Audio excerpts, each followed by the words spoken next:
আজ যাচ্ছি আমার খুবই শখের আর খুবই পছন্দের একটা জিনিস আনতে।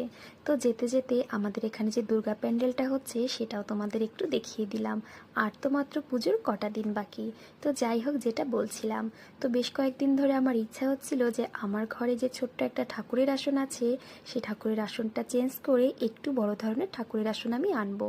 আর তোমরা সকলেই তো মোটামুটি জানো যে আমি কোয়ার্টারে থাকি, সেজন্য এখানে না অতটা বড় আসন আমি আনতে পারবো না। তো যেটা ছিল তার থেকে জাস্ট একটু বড় আসন আমি আনবো।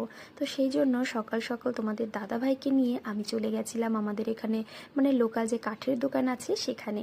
তো সেখানে গিয়ে এই যে ছোট্ট ঠাকুরের আসনটা দেখতে পাচ্ছ, এটা কিন্তু আমার খুব পছন্দ হয়েছিল।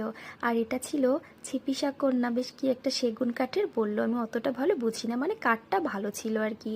তো তখন এটা পালিশ করা ছিল না, সেই জন্য দোকানে জাস্ট দেখে আমাদের পছন্দ করে রেখে আসতে হয়েছিল। আর এরপর বিকালবেলায় আমি আর শিনু গিয়েছিলাম সেটাকে আনতে।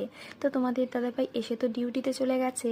এখন বিকালের টাইমে আমি আর শিনু গিয়ে আমার খুবই পছন্দের একটা ঠাকুরের আসন আমি নিয়ে এসেছি। তো আসনটা কেমন হয়েছে তোমরা কিন্তু কমেন্ট করে জানিও। জানি এটাও মানে খুব একটা বড় না, কিন্তু এটা ছিল আমার খুবই পছন্দের। তো ভবিষ্যতে না, মানে এর পরে যদি আমি পারি তাহলে কিন্তু আমি অনেক বড় একটা ঠাকুরের আসন আনবো। তো এটা কেমন লাগলো জানিও। আর এরপর এখানে আমি ঠাকুরদের সাজিয়ে তোমাদের সঙ্গে শেয়ার করব।